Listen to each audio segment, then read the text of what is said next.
ರಾಜ್ಯದ ಮಹಿಳೆಯರಿಗೆ good news ಕೊಟ್ಟ ಸರ್ಕಾರ. ಕಾಂಗ್ರೆಸ್ ಸರ್ಕಾರದ ಗ್ಯಾರಂಟಿ ಗೃಹಲಕ್ಷ್ಮಿ ಯೋಜನೆಯ ಹಣ ಜಮಾವಾಗುವ ಬಗ್ಗೆ ಮಾಧ್ಯಮಗಳ ಮುಂದೆ ಸಚಿವೆ ಲಕ್ಷ್ಮಿ ಹೆಬ್ಬಾಳ್ಕರ್ ಅವರು ಗುಡ್ ನ್ಯೂಸ್ ಕೊಟ್ಟಿದ್ದಾರೆ. ಮತ್ತೊಂದೆಡೆಯಲ್ಲಿ ಆಭರಣ ಪ್ರಿಯರಿಗೂ ಕೂಡ ಸಿಹಿ ಸುದ್ದಿ ಬಂದಿದೆ. ಚಿನ್ನ ಮತ್ತು ಬೆಳ್ಳಿ ದರದಲ್ಲಿ ಭಾರಿ ಇಳಿಕೆ. ಅಕ್ಷಯ ತೃತೀಯ ಮುಗಿಯುತ್ತಿದ್ದಂತೆ ಭಾರಿ ಕುಸಿತ ಕಂಡ ಚಿನ್ನ. ನೀವು ಕೂಡ ಚಿನ್ನ ಖರೀದಿ ಮಾಡಬೇಕು ಎಂದು ಯೋಚಿಸುತ್ತಿದ್ರೆ ಈ ಒಂದು ಮಾಹಿತಿ ಪೂರ್ತಿಯಾಗಿ ನೋಡಿ. ನಮಸ್ಕಾರ ಸ್ನೇಹಿತರೆ, ವಿಡಿಯೋನ ಶುರು ಮಾಡೋಣ. ಅದಕ್ಕಿಂತ ಮೊದಲು ನೀವು ನಮ್ಮ ಚಾನಲ್ಗೆ ಮೊದಲು ಬಾರಿ ಭೇಟಿ ಕೊಡ್ತಾ ಇದ್ರೆ ದಯವಿಟ್ಟು ಕೆಳಗೆ ಕಾಣುವಂತಹ ಸಬ್ಸ್ಕ್ರೈಬ್ ಬಟನ್ ಕ್ಲಿಕ್ ಮಾಡಿ. ಪಕ್ಕದಲ್ಲಿ ಒಂದು ಗಂಟೆ ಕಾಣಿಸುತ್ತೆ, ಅದು ಕೂಡ ಒತ್ತಿದ್ರೆ ಕರ್ನಾಟಕದ ಮುಖ್ಯವಾದ ಮಾಹಿತಿಗಳು ನಿಮಗೆ ಸಿಗುತ್ತವೆ. ಈ ಒಂದು ವಿಡಿಯೋಗೆ ಲೈಕ್ ಮಾಡಿ ಮತ್ತು ದಯವಿಟ್ಟು ವಿಡಿಯೋ ಪೂರ್ತಿಯಾಗಿ ನೋಡಿ. ಹೌದು ಸ್ನೇಹಿತರೆ, ಕಾಂಗ್ರೆಸ್ ಸರ್ಕಾರ ಅಧಿಕಾರಕ್ಕೆ ಬಂದ ಮೇಲೆ ಜಾರಿಗೆ ತಂದಿರುವ ಗ್ಯಾರಂಟಿ ಯೋಜನೆಗಳಲ್ಲಿ ಒಂದಾಗಿರುವ ಗೃಹಲಕ್ಷ್ಮಿ ಯೋಜನೆಯು ಇಲ್ಲಿಯವರೆಗೆ ಫಲಾನುಭವಿಗಳಿಗೆ ಸರಿಯಾಗಿ ಜಮಾ ಆಗುತ್ತಿತ್ತು. ಒಂದೆರಡು ದಿನ ಹಿಂದೆ ಮುಂದೆ ಆದರೂ ಕೂಡ 2,000 ರೂಪಾಯಿ ಅದೇ ತಿಂಗಳಂದು ಜಮಾ ಆಗುತ್ತಿತ್ತು.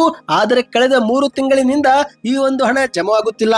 ಹೌದು, 2025 ಪ್ರಾರಂಭವಾದಾಗಲಿಂದಲೂ ಕೂಡ ಗೃಹಲಕ್ಷ್ಮಿ ಯೋಜನೆ ಕಂತು ಮಹಿಳೆಯರಿಗೆ ಜಮಾವಾಗುವುದು ತಡವಾಗಿದೆ. ಇತ್ತೀಚೆಗೆ ಬೆಳಗಾವಿ ಜಿಲ್ಲೆಯಲ್ಲಿ ಸ್ವತಃ ಮುಖ್ಯಮಂತ್ರಿ ಸಿದ್ದರಾಮಯ್ಯನವರು ಕೂಡ 1 ವಾರದಲ್ಲಿ ಗೃಹಲಕ್ಷ್ಮಿ ಯೋಜನೆ ಹಣ ಜಮಾ ಮಾಡುತ್ತೀವಿ ಎಂಬ ಭರವಸೆ ಕೊಟ್ಟಿದ್ದಾರೆ. ಇನ್ನು ಮಾಧ್ಯಮಗಳ ಮುಂದೆ ಸಚಿವೆ ಲಕ್ಷ್ಮಿ ಹೆಬ್ಬಾಳ್ಕರ್ ಅವರು ಕೂಡ ನಮ್ಮ ಮುಖ್ಯಮಂತ್ರಿ ಅವರು ನುಡಿದಂತೆ ನಡೆದುಕೊಳ್ಳುವವರು, ಕೊಟ್ಟ ಮಾತನ್ನು ತಪ್ಪೋದಿಲ್ಲ, ಖಂಡಿತವಾಗಿ 1 ವಾರದಲ್ಲಿ ಹಣ ಜಮಾ ಆಗುತ್ತೆ ಎಂಬ ಭರವಸೆ ಕೊಟ್ಟಿದ್ರು. ಅದಾದ ಬೆನ್ನಲ್ಲೇ ಇಂದು ಮತ್ತೆ ಮಾಧ್ಯಮಗಳ ಮುಂದೆ ಸಚಿವೆ ಲಕ್ಷ್ಮಿ ಹೆಬ್ಬಾಳ್ಕರ್ ಅವರು ಸಿಹಿ ಸುದ್ದಿ ಕೊಟ್ಟಿದ್ದಾರೆ. ಹೌದು ಗೆಳೆಯರೆ, ಮಾಧ್ಯಮಗಳ ಮುಂದೆ ಮಾತನಾಡಿದಂತ ಲಕ್ಷ್ಮಿ ಹೆಬ್ಬಾಳ್ಕರ್ ಅವರು ಮೇ ತಿಂಗಳಲ್ಲಿ 3 ಕಂತಿನ ಹಣ ಬಿಡುಗಡೆ ಮಾಡುವುದಾಗಿ ಲಕ್ಷ್ಮಿ ಹೆಬ್ಬಾಳ್ಕರ್ ಅವರು ಹೇಳಿದ್ದಾರೆ. ಅಂದ್ರೆ ಸ್ನೇಹಿತರೆ, ಒಂದು ಕಂತಿನಲ್ಲಿ 2,000 ರೂಪಾಯಿ ರೀತಿ ಒಟ್ಟು 3 ಕಂತಿನ 6,000 ರೂಪಾಯಿ ಮೇ ತಿಂಗಳು ಮುಗಿದರೊಳಗೆ ಫಲಾನುಭವಿಗಳ ಖಾತೆಗೆ ಜಮೆ ಮಾಡುತ್ತೇವೆ ಎಂದು ಹೇಳಿದ್ದಾರೆ. ಹೌದು, ಫೆಬ್ರವರಿ, ಮಾರ್ಚ್ ಮತ್ತು ಏಪ್ರಿಲ್ ತಿಂಗಳ ಕಂತು ಜಮೆ ಆಗುವುದು ಬಾಕಿ ಇದೆ. ಈ ಕುರಿತಂತೆ ಹಣಕಾಸು ಇಲಾಖೆ ಅನುಮೋದನೆ ಕೊಟ್ಟಿದ್ದು, ಹಾಗಾಗಿ ಮೇ ತಿಂಗಳಲ್ಲಿ ಮೊದಲ ವಾರಗಳಲ್ಲಿನೇ 3 ಕಂತು ಹಣ ನಾವು ಬಿಡುಗಡೆ ಮಾಡುತ್ತೇವೆ ಎಂದು ಲಕ್ಷ್ಮಿ ಹೆಬ್ಬಾಳ್ಕರ್ ಅವರು ಗುಡ್ ನ್ಯೂಸ್ ಕೊಟ್ಟಿದ್ದಾರೆ. ನೀವು ಕೂಡ ಗೃಹಲಕ್ಷ್ಮಿ ಯೋಜನೆ ಫಲಾನುಭವಿಗಳಾಗಿದ್ರೆ ಕಮೆಂಟ್ ನಲ್ಲಿ ಗುಡ್ ನ್ಯೂಸ್ ಎಂದು ಕಮೆಂಟ್ ಮಾಡಿ. ಇನ್ನಿದೀಗ ಎರಡನೇ ಮುಖ್ಯವಾದ ಮಾಹಿತಿಗೆ ಹೋಗೋಣ ಸ್ನೇಹಿತರೆ. ಬಂಗಾರ ಪ್ರಿಯರಿಗೂ ಕೂಡ ಸಿಹಿ ಸುದ್ದಿ ಬಂದಿದೆ. ಹೌದು, ಚಿನ್ನದ ಬೆಲೆಯಲ್ಲಿ ಭಾರಿ ಇಳಿಕೆ ಆಗಿದೆ ಸ್ನೇಹಿತರೆ. ನಿನ್ನೆ ಅಕ್ಷಯ ತೃತೀಯ ದಿನದಂದು ಹಲವರು 98,000 ಕೊಟ್ಟು ಚಿನ್ನ ಖರೀದಿ ಮಾಡಿದ್ರೆ ಇಂದು ಒಂದೇ ದಿನದಲ್ಲಿ ಮತ್ತೆ ಚಿನ್ನದ ಬೆಲೆಯಲ್ಲಿ 2,500 ರೂಪಾಯಿ ಕುಸಿತಗೊಂಡಿದೆ. ಹೌದು ಗೆಳೆಯರೆ, ಅಕ್ಷಯ ತೃತೀಯ ತಕ್ಷಣವೇ ಚಿನ್ನದ ಬೆಲೆಯಲ್ಲಿ ಭಾರಿ ಇಳಿಕೆ ಆಗಿದೆ. ಏಪ್ರಿಲ್ 30ರಂದು ಅಕ್ಷಯ ತೃತೀಯ ದಿನದಂದು ಚಿನ್ನ ಖರೀದಿ ಮಾಡುವವರು ಮತ್ತೆ ಚಿಂತೆ ಮಾಡುವಂತೆ ಆಗಿದೆ. ಏಕೆಂದರೆ ಸ್ನೇಹಿತರೆ, ಒಂದೇ ದಿನದಲ್ಲಿ 2,500 ರೂಪಾಯಿ ಆಸುಪಾಸು ಕುಸಿತವಾಗಿದೆ. ಹೌದು, ಮಾಹಿತಿಯ ಪ್ರಕಾರ ಚಿನ್ನದ ಬೆಲೆ ಮತ್ತೆ ದೊಡ್ಡ ಮಟ್ಟದಲ್ಲಿ ಕುಸಿತವಾಗಿದೆ.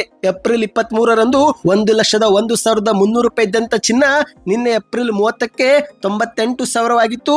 ಆದರೆ ಇಂದು ಮಾರುಕಟ್ಟೆಯಲ್ಲಿ ಮೇ 1ರಂದು ಚಿನ್ನದ ಬೆಲೆ ಮತ್ತೆ 2,000 ಕುಸಿತಗೊಂಡು 95,730 ರೂಪಾಯಿ ಆಗಿದೆ. ಹೌದು, ಭಾರತದಲ್ಲಿ 24 ಕ್ಯಾರೆಟ್ 10 ಗ್ರಾಂ ಚಿನ್ನ ಮೇ 1ಕ್ಕೆ 95,730, 22 ಕ್ಯಾರೆಟ್ 10 ಗ್ರಾಂ ಚಿನ್ನ 87,750, 18 ಕ್ಯಾರೆಟ್ 10 ಗ್ರಾಂ ಚಿನ್ನ 71,800 ಆಗಿದೆ. ಅದೇ ರೀತಿ ಸ್ನೇಹಿತರೆ, 1 ಕೆಜಿ ಬೆಳ್ಳಿ ನಿನ್ನೆ 1,05,000 ರೂಪಾಯಿ ಇತ್ತು. ಆದರೆ ಒಂದೇ ದಿನದಲ್ಲಿ ಕುಸಿತಗೊಂಡು 1 ಲಕ್ಷ ಬೆಳ್ಳಿ 98,000 ಆಗಿದೆ. ಅಂದ್ರೆ ಬೆಳ್ಳಿಯಲ್ಲೂ ಕೂಡ ಪ್ರತಿ ಕೆಜಿಗೆ 2,000 ರೂಪಾಯಿ ಕುಸಿತವಾಗಿದೆ. ಈ ಮೂಲಕ ಚಿನ್ನ ಪ್ರಿಯರಿಗೆ ಗುಡ್ ನ್ಯೂಸ್ ಅಂತಾನೆ ಹೇಳಬಹುದು. ಸತತವಾಗಿ ಏರಿಕೆ ಹಾದಿಯಲ್ಲಿದ್ದಂತ ಚಿನ್ನ ಈಗ ನಿಧಾನವಾಗಿ ಇಳಿಕೆ ಹಾದಿಯಲ್ಲಿ ಬಂದಿದೆ ಸ್ನೇಹಿತರೆ. 1,01,000ದಿಂದ ಈಗ 95,000ಕ್ಕೆ ಕುಸಿತಗೊಂಡಿದೆ. ಅಂದ್ರೆ ಸ್ನೇಹಿತರೆ, 6,000 ರೂಪಾಯಿ ಒಂದೇ ವಾರದಲ್ಲಿ ಕುಸಿತವಾಗಿದೆ. ಇದೊಂದು ಮುಖ್ಯವಾದ ಮಾಹಿತಿಯಾಗಿತ್ತು.